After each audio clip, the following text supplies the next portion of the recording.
안녕하세요. 김찬입니다. 김찬의 뉴스룸 24회는 교대 편이 되겠습니다. 교대, 초등학교 교사가 되기 위해서 꼭 가야 될 대학이 교대죠. 교대에 들어가기 굉장히 어렵죠.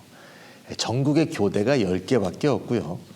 대학에 있는 초등교육과를 합쳐도 13개밖에 없습니다. 그러니까 13개 대학 중에 하나를 들어가야 초등학교 교사가 되려는 꿈을 실현할 수 있다. 그런 얘기가 되겠습니다. 그러니까 초등학교 교사 참 중요하고도 굉장히 의미 있는 일이죠. 보람찬 일이기도 하고 바로 우리나라의 미래 세대를 키우는 일 아니겠습니까? 정말 사회의 밑거름을 만드는 것인데 그 꿈을 키우기 위해서 우리가 어떻게 준비를 해야 교대를 합격할 수 있을지 오늘 24회를 잘 보시면 좋겠습니다. 자, 먼저 말이죠. 어떻게 뽑는가? 자, 어떻게 뽑는가? 우리 좀 전 23회는 의대편이었는데요. 24회 교대편은 의대하고 차이점을 극명하게 느낄 수 있을 것 같아요. 일단 학생부 교과로 참 적게 뽑죠. 한번 볼까요? 네, 여기 되어 있습니다. 또 정시와 학생부 종합으로 거의 대부분을 뽑는다는 걸 알 수 있습니다. 그리고 논술도 아주 적습니다. 그래서 퍼센테이지로 보면 정시가 44.8%, 학생부 종합이 47.5%. 학생부 종합이라는 전형의 취지하고 교사를 뽑는다는 어떤 의도가 좀 잘 맞아떨어지지 않는가. 교사라는 것은 공부만 잘해서 안 되잖아요. 비교과에서 표현되는 그 사람의 어떤 적성이나 인성이나 교우관계나 리더십이나 이런 걸 종합적으로 볼 수 있는 전인적인 교사 능력이 매우 요구되는 그런 직종이기 때문에 학생부 종합의 취지하고 매우 맞아떨어지지 않느냐. 그래서 교과는 별로 안 뽑고 7.6%밖에 안 됩니다. 종합 전형으로 주로 뽑는다. 이렇게 이해해 주시면 되겠습니다. 논술은 당연히 어떤 특정한 과목만을 보는 거 아니겠습니까? 문과라면 국어 능력을 보는 건데 그것만 잘한다고 해서 교사를 뽑는다는 건 좀 이상하죠. 그래서 논술은 이화여대 초등교육과 딱 거기 한 곳대밖에 안 뽑습니다. 그래서 전체 교대 인원으로 보면 퍼센티지는 0.2%밖에 안 된다. 그래서 우리가 머릿속에 초등학교 교사는 뭘 필요할까? 이렇게 생각해 보면 그래, 학생부 종합으로 많이 뽑을 수밖에 없군. 정시는 우리 정시 얘기 아직 안 들어갔지만 우리가 예측할 수 있어요. 모든 과목을 골고루 잘해야 될 것 같건 이런 생각이 들죠. 초등학교 교사는 다 가르치니까. 그래서 그 점도 우리가 예측 가능하지 않는가 그런 생각이 듭니다. 자, 이제 전체적으로 전체 우리가 13개 대학으로 볼 때 학종과 정시 중심으로 뽑는다. 확인을 했고요. 자, 13개 대학밖에 안 되니까 표 하나로 정리해서 다 보여줄 수 있을 것 같아요. 자, 표 보이죠? 네. 와, 보입니다. 네. 보니까 벌써 교과하고 논술 자리는 확 비어 있죠. 확 비어 있습니다. 일단 처음부터 보면 말이죠. 각각을 보기 전에 전체 인원을 한번 볼까요? 전체 인원을 보면 교대 모집 인원은 13개 대학 합쳐서 3,727명. 많다면 많고 적다면 적다고 볼 수 있네요.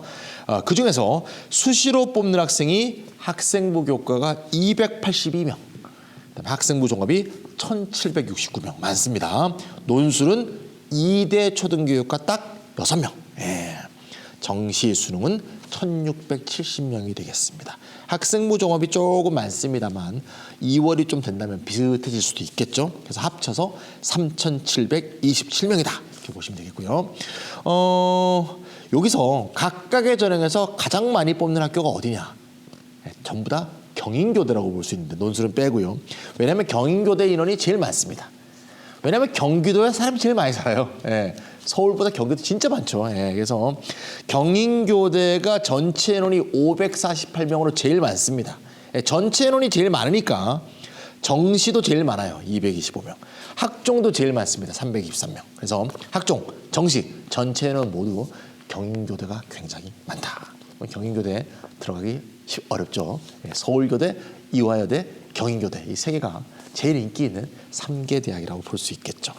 하나하나 보면 말이죠. 여기서 이제 뭐 볼까요? 학생부 교과를 한번 볼까요? 학생부 교과는 많이 뽑진 않은데 5개 대학이 뽑는다는 걸 확인할 수 있죠. 5개 대학 확인되죠? 일단 서울교대가 학생부 교과 60명, 공주교대 80명, 그다음에 전주교대가 70명이가 되겠고요. 그다음에 이화여대 초등교육과 11명, 제주대 초등교육과가 61명이 되겠습니다. 기본적으로 말이죠. 이 학생부 교과는 많이 안 뽑는 이유가 비교과에 대한 어떤 교사의 어떤 능력, 그다음에 전인적인 능력, 이걸 보기 위한 것이다, 이렇게 볼 수 있겠습니다. 교과는 봤고요. 이제 종합 한번 볼까요? 종합은 이제 많이 뽑는데 학생부 종합은 보통 일반학과, 교대나 의대 같은 거 아니고 일반학과의 경우에는 아무래도 학생부 종합이 학생부 교과보다 내신, 교과 내신의 평균 점수가 좀 상당히 낮죠. 예. 뭐 학교마다 조금씩 차이가 있습니다만, 근데 교대는 그렇지가 않습니다. 일단 교대의 특징이 13개 대학을 쭉 보면 아시겠지만 다 전국에 흩어져 있죠. 왜? 전국에 어린이들은 다 있기 때문에 교대는 전국에 흩어져 있을 수밖에 없습니다. 그래서 지역적 특성이 굉장히 강하죠. 예를 들어서 청주교대가 있다. 그럼 보통 충청도나 대전에 있는 학생들이 보통 지원하지, 저기 멀리 제주도에 있는 학생들이 별로 지원을 잘 안 합니다. 제주도에 있는 학생들은 보통 제주교대를 지원하죠. 즉 자기 동네의 교대를 지원하고 자기하고 비슷한 사투리를 쓰는 애들 앞에서 자기가 직접 가르치면서 그 지역의 학생들과 함께 그 공기와 정서까지 같이 호흡하는, 교대가 보통 특성이 그렇거든요. 따라서 지역별로 균형적으로 분포가 되어 있기 때문에 그 지역에서 가장 우수한 학생들이 올 수밖에 없어요. 따라서 학생부 종합이라고 하더라도 학생부 교과와 유사하게 매우 내신이 높습니다. 그래서 종합이라고 해서 내신이 좀 나빠도 쉽게 될 것이다, 이렇게 생각하면 곤란하다, 그런 내용이 되겠습니다. 그래서 그 예를 하나 보여주기 위해서 제가 예를 하나 준비해 왔습니다. 어디엔가 하면요, 부산교대입니다. 부산교대 역시 들어가기 어렵죠. 제가 아까 서울교대, 경인교대, 그다음에 이화여대만 얘기하고 부산교대를 뺐네요. 부산교대도 되게 들어가기 어렵습니다. 부산교대의 학종입니다. 초등교직 적성자 전형. 여기 합격한 학생들의 내신, 학종은 내신을 절대평가하지 않잖아요. 정량평가하지 않고 정성평가함에도 불구하고 얼마나 우수한 학생들이 오는가 잘 보여주고 있죠. 1등한 학생, 남자 중에 1등한 학생의 내신 등급이 1.37, 여자 중에서 1등한 학생들의 내신이 1.00. 1.00, 이 친구는 5학기 내내 1등급밖에 안 먹은 학생이죠. 1.00. 네. 그리고 합격한 학생들의 평균을 보더라도 특목고하고 자사고 학생들도 분명히 있었을 텐데, 남자 평균은 1.76, 여자 평균은 1.51이 되니까 보통 남자로 본다건 여자로 보건 2등급 이하로 내려간 학생 중에서 합격생은 아주 극히 적다. 이거를 우리가 잘 예측할 수 있다는 걸 알 수 있습니다. 따라서 교대를 가서 우리가 초등학생들을 직접 만나서 가르치고 싶은 교사의 꿈이 있다면 내신 교과 관리를 잘해야 될 것이다. 좀 잊지 말아야 될 것 같습니다. 자, 의대하고 비슷하게 역시 교대도 지역인재 전형이 역시 제일 들어가기 쉽다, 이렇게 말할 수밖에 없습니다. 쉽다라고 얘기하는 건 좀 어폐가 있고 덜 어렵다, 이렇게 볼 수 있고요. 특히 교대의 경우는 의대보다 아무래도 경쟁이 좀 덜 치열하기 때문에 거꾸로 지역인재 전형은 더욱 더 쉽다, 이렇게 볼 수 있습니다. 어떻게 쉽냐면요, 경쟁률이 매우 적습니다. 일단 말이죠, 지역인재 전형의 일단 특성부터 한번 보면요, 지역인재 전형은 역시 의대하고 비슷하게 수시, 정시에 다 있는데요, 정시 지역인재 전형은 굉장히 적습니다. 어디냐? 한 군데밖에 없어요. 춘천교대. 춘천교대에서 18명 뽑는 지역인재 전형이 있으니까 만약에 내신은 나쁜데 초등학교 교사는 되고 싶어, 내가 살고 있는 동네가 강원도야, 이런 학생들이면 춘천교대를 진학하기에 지역인재 전형이 빵긋빵긋 웃으면서 18명을 뽑고 있네요. 굉장히 유리한 환경이라고 볼 수 있죠. 물론 강원도에 살지 않더라도 지원할 수 있습니다. 강원도에 살고 있는 게 아니고 강원도에 살고 있어야 지원할 수 있는 지역인재 전형이니까 말을 지금 잘못할 뻔했네요. 자, 그다음에 수시 모집에서는 말이죠, 모든 지방 소재 교대가 다 지역인재 전형이 있습니다. 그래서 당연히 서울이나 이화여대 같은 경우는 없을 테고요. 지방 소재, 수도권이 아닌 대학은 다 지역인재 전형인 수시는 다 있다. 제일 많이 뽑는 데가 대구교대고 120명입니다. 좀 심하네요. 지방색이 그만큼 강한 동네라는 얘기가 되겠죠. 대구에서 우리 애들을 가리키는 애들은 대구 출신이 좋아, 이런 생각을 하고 있는 게 제일 강하다는 거죠. 전주교대는 8명이니까 제일 적습니다. 좀 많아도 너무 많은 게 아닌가 싶은 생각이 드는데 뭐 대학 마음이니까 제가 뭐 왈가왈부할 리는 없죠. 그래서 대구나 경북 지역에 살고 있는 학생들은 교사가 되기가 매우 대구교대 진학이 용이할 것이다. 특히 수시로는 당연히 내신은 잘해야 되고요. 자, 실제로 말이죠. 아까 좀 전에 제가 경쟁률이 매우 지역인재 전형이 낮다 그랬는데 얼마나 낮는가 실제 팩트로 한번 전달하면 느낌이 오실 것 같아요. 진주교대를 한번 들어볼까요? 왜냐하면 진주교대를 왜 들어가면요. 지역인재 전형하고 일반 전형의 인원이 수시가 같아요.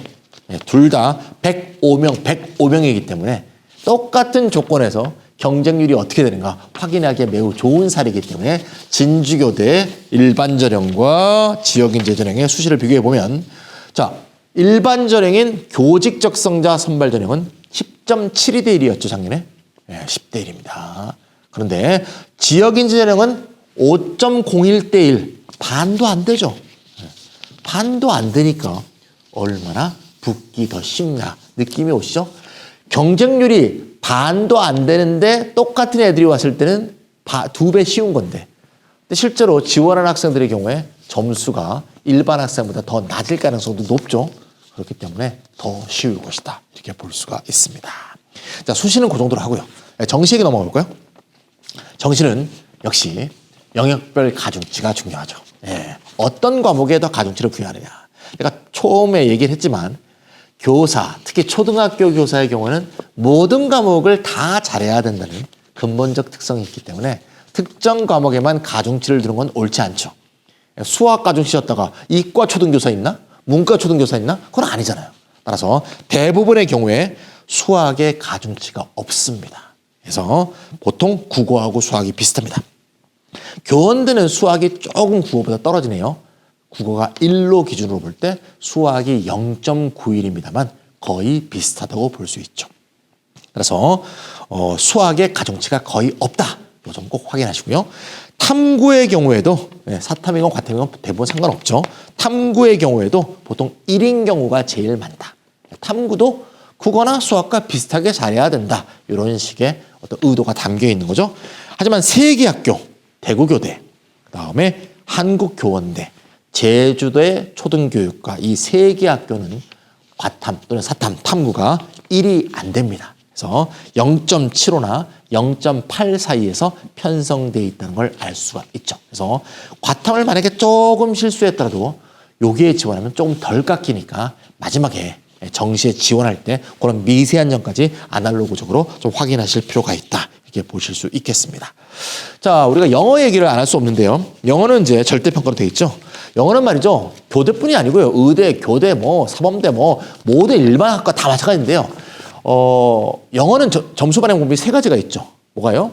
총점 계산 방법이 있고, 가산점 방법이 있고, 그다음에 감점 방법이 있죠. 총점 방법이라는 것은요, 대학에서 총점을 정해놓습니다. 1000점, 이 속에 영어의 점수가 포함되어 있는 겁니다. 영어가 200점, 150점 이렇게. 이게 총점 방법이고요. 가산점 방법은요, 영어를 빼고 총점을 정해. 1000점, 영어를 빼고 정해. 그 다음에 영어 점수를 200점, 150점 이렇게 더하는 겁니다. 20점 이렇게 더하는 거고요.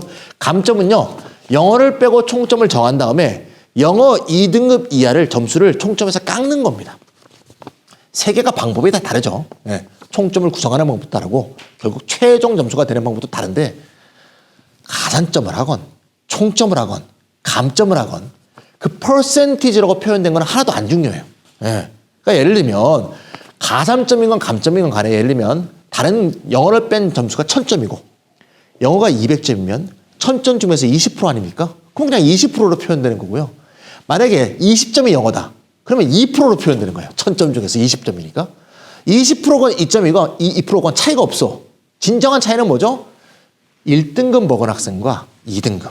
또 2등급 먹은 학생과 3등급의 점수 차가 어떻게 나는가가 중요한 거지. 다 막 1등급을 먹은 학생이 200점인가 20점인가 150점인가 하는 건 하나도 안 중요한 거야. 따라서 요강을 볼 때, 정시 요강을 볼 때 영어가 가산점이건 감점이건 총점이건 퍼센티지, 영어 퍼센티지가 몇 퍼센티지냐 이거는 신경 쓰지 마세요. 뭘 봐야 됩니까? 그죠? 2등급, 3등급이 1등급에 비해서 몇 점이 깎이는가 이것만 보시면 돼요. 이게 실질 반영률이에요. 그래서 그걸 제가 표로 한번 쫙 제시해 놨습니다.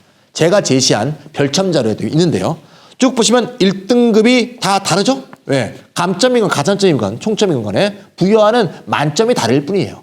만점이 몇 점인가 하나도 안 중요해요. 중요한 건 만점에 비해서 2등급은 몇 점을 깎느냐, 이게 중요합니다. 일반 학교의 경우에는 가장 많이 깎는 학교가 경희대인데 경희대가 2등급일 때 1등급에 비해서 8점을 깎거든요. 그런데 초등학교는 초등교사를 양성하는 교대는 더 많이 깎는 학교들이 있습니다. 어딥니까? 부산교대 1등급가 몇 점 차? 10점. 그 다음 광주교대 몇 점 차? 10점. 그렇죠? 공주교대 몇 점 차? 10점. 이 세 개 대학 부산, 공주, 광주 세 군데가 2등급이 무려 1등급에서 10점이 깎입니다. 10점 깎이는 건 일반 대학은 이제 사라졌어요. 옛날에 이화여대가 하다가 올해부터는 10점 아니죠. 다 바뀌었죠. 2점으로 바뀌었습니다. 그러니까 일반 대학은 없는데 교대는 아직도 2등급 10점 감점이 있다. 다시 말하자면 학생들한테 영어를 잘 가르치는 게 굉장히 중요하다고 생각한다는 거죠. 네. 제가 알기로는 3학년 때부터 영어를 가르치는 걸 알겠는데요. 선생님들이 영어를 가르쳐야 되기 때문에 영어에 대한 이해도가 떨어지면 곤란하다. 이렇게 보는 학교가 세 군데나 있다는 거죠. 꼭 10점까지는 안 나더라도요. 8점 차이, 5점 차이 나는 학교가 굉장히 많습니다. 따라서 일반 학과에 비해서 교대가 확실히 영어 감점률이 높다. 이렇게 볼 수가 있습니다. 알겠죠? 네. 가장 적게 감점하는 학교가 두 개인데요. 일단 이화여대. 이화여대가 10점 깎다가 2점 깎아서 교대 중에서는 제일 적게 깎는 학교가 돼버렸습니다. 자, 이것도 일괄에서 모든 과가 함께 이렇게 이동하는 것도 옳지 않죠. 예. 이화여대가 전과를 10점 깎았다면 이게 2점으로 줄이더라도 초등교육과는 5점으로 남겨놓든가 그러겠는데 별로 신경을 안 쓰신 것 같아요. 그래서 너무 적습니다. 진주교대는 2.7점. 이 두 개 학교가 가장 적네요. 그 외 학교는 대부분 5점 이상씩을 차이를 두고 있다. 그런 식으로 해서 3등급에서도 보이는데요. 3등급을 더 많이 깎는 학교들도 있죠. 교원대는 2등급은 5점 깎았는데요. 3등급은 7점을 깎습니다. 그래서 3등급인 경우는 더 페널티를 세게 주는 거죠. 2등급에서 10점을 깎았던 학교들은 말이죠. 계속 3등급에서도 10점을 깎고 있습니다. 그래서 아까 얘기했던 세 개 학교가 전부 10점씩 툭툭툭 깎고 있으니까 영어 3등급이면 합격 못한다. 정시로. 이렇게 얘기해도 과언이 아니다. 이렇게 볼 수 있겠습니다. 어쨌건 전과목을 골고루 잘하는 가운데 영어는 1등급을 먹어주는 게 정말 중요하구나. 이렇게 이해해 주시면 되겠습니다. 자, 우리가 정시에서 말이죠. 항상 문제가 되는 건 군이죠. 군. 가나 다군. 가에 하나, 나에 하나, 다에 하나 쓰고요. 보통 하나는 상향, 하나는 적정, 하나는 안정 이렇게 쓰지 않습니까? 그래서 보통 최초 합격 하나 되고 추합 하나 되고 마지막에 하나 빵꾸 나라 이런 심정으로 지원하는 게 정시인데 참 아쉽게도 교대는요. 다군이 없습니다. 작년까지는 제주대가 다군이었는데요. 어떤 이유에서인지 제주대가 다군을 폐지하고요. 나군으로 이동했습니다. 아쉽네요. 과거에는 다군에 제주대 혼자 있다 보니까 정말 다군 제주대가 무한반복 추합이 발생했었습니다. 그러니까 나군에 딴 데 된 학생들이 다군에는 딴 데 지원할 때가 제주대밖에 없으니까 제주대와 자기 동네가 같이 합격했으면 다 자기 동네로 등록하고 제주대를 가지 않는. 결국 제주대는 결국 다른 당도 애들은 다 딴 데로 가고 결국 제주도 사는 학생들이 주로 오게 되는 그런 식의 결과들이 발생한 것이 좀 싫었던 것 같기도 합니다. 그래서 결국 가군의 이화여대 1개, 나머지 12개 전부 나군입니다. 그러니까 결국 나군 12개 중에 하나 쓰고 이화여대 하나 쓰고 끝이죠. 이화여대는 추합이 많이 생기겠지만 제주대만큼 추합이 많이 생기지는 않습니다. 왜냐하면 이화여대는 상위권 학교이기 때문에. 예. 이화여대하고 지방에 있는 자기 동네가 됐을 때도 이화여대로 가는 학생도 꽤 많거든요. 그렇기 때문에 어쨌건 이거는 군 2개라기보다는 대부분 학생한테 군 1개가 아닌가 싶어요. 그러니까 서울교대라든가 이런 데 쓸 수 있는 상위권 학생의 경우에는 이화여대 서울교대 이렇게 2개를 쓴다고 볼 수 있지만 일단 중위권 정도의 점수가 온다 그러면 이화여대를 써봤자 안 되거든요. 그래서 교대는 결국은 나군밖에 없다. 대부분 학생의 경우에는. 이렇게 말할 수밖에 없는 게 상당히 유감스럽네요. 예, 아쉽습니다. 근데 어쩔 수 없죠. 교대라는 게 어차피 지역별로 분할되어 있기 때문에 나군에 함께 몰려있는 건 어쩔 수 없는 게 아닌가.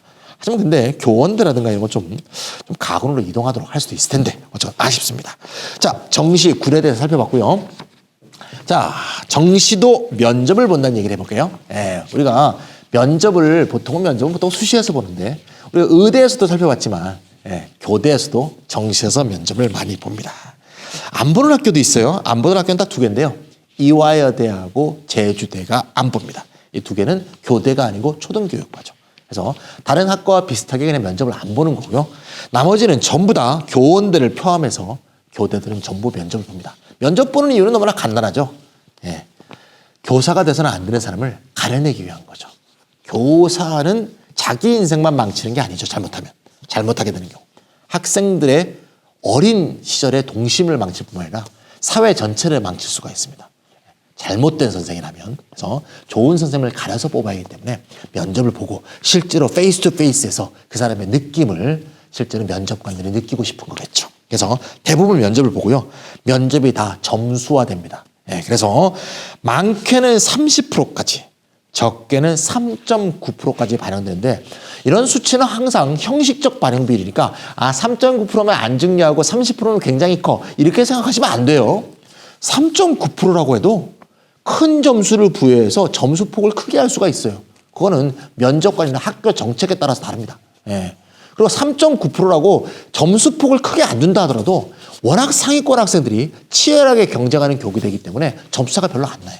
그래서 1.2점 점수차만 준다 하더라도 수능에서 점수차가 크게 확 뒤집힐 수 있기 때문에 3.9%라고 만만하게 보시면 안 되고 매우 면접을 중요시해야 된다. 그래서 교대는 면접 대비를 아주 치밀하게 해주지 않으시면 곤란하겠다. 학교에서 교대 보러 학생들끼리 그룹을 짜갖고 선생님과 함께 준비도 하시고 여러 가지 방법을 동원해 주시면 되겠어요. 근데 도대체 뭘 면접을 보느냐? 보통은 인적성을 많이 보고요. 교양을 보는 학교도 있습니다. 인적성을 보는 거가 교양을 보는 거는 문제 내용이 좀 판이하게 다릅니다. 인적성과 교양은 또 학교마다 또 굉장히 다르기 때문에 기출문제, 지난 몇 년간의 기출문제를 다 모은 다음에 그 기출문제를 다 학습해보고 같이 풀어보고 면접관과 함께 모의 연습을 해보고 이런 게 꼭 필요할 것 같습니다. 몇 개의 문제만 한번 본다면 말이죠. 작년에 부산교대 문제의 인적성 면접 문제입니다. 예를 들면 말이죠. 이런 거죠. 학생의 학교 운영 참여가 확대된다고 하더라. 민주시민교육의 활성화의 일환이다. 어떻게 생각하느냐. 또 어떤 방안, 교육부 방안에 대해서 너의 생각은 어떠냐. 이런 식으로 묻는 거죠. 자, 어떻게 대답할지 참 어렵습니다.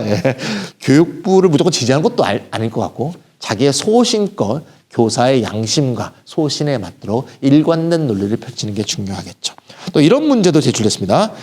사회하고 수학과 과학은 지금까지는 단일 교과서였는데 앞으로는 다중 교과서로 바뀔 것 같다. 이거에 대해서는 또 어떻게 생각하느냐. 긍정적 면과 부정적 면을 각각 한번 설명해 봐라. 이렇게 되고 있습니다. 그러니까 뭐 정답은 없겠습니다만 어쨌건 소신 있게 얘기할 수 있는 준비가 돼 있을 때가 중요하고요.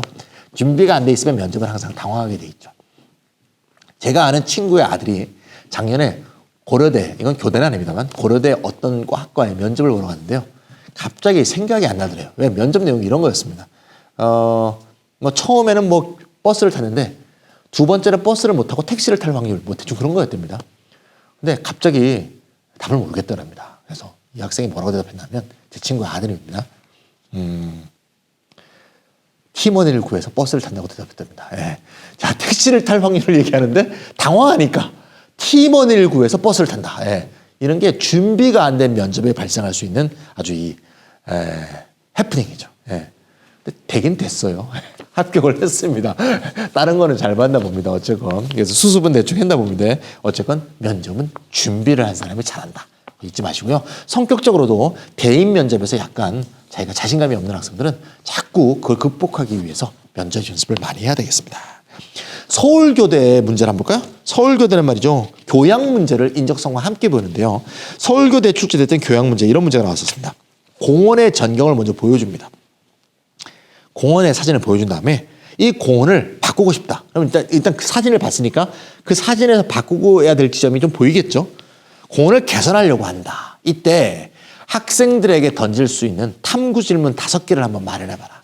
그러니까 내가 수업을 한다고 생각하고 수업에 준하는 어떤 모의 수업 같은 그런 식의 환경 하에서 질문을 짜보라고 하는 거죠.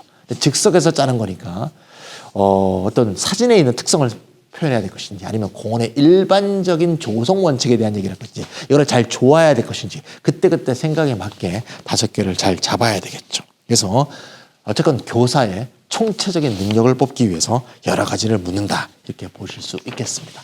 어쨌건 면접 대비는 기출문제 확인해 주는 거 제일 중요할 것 같고요.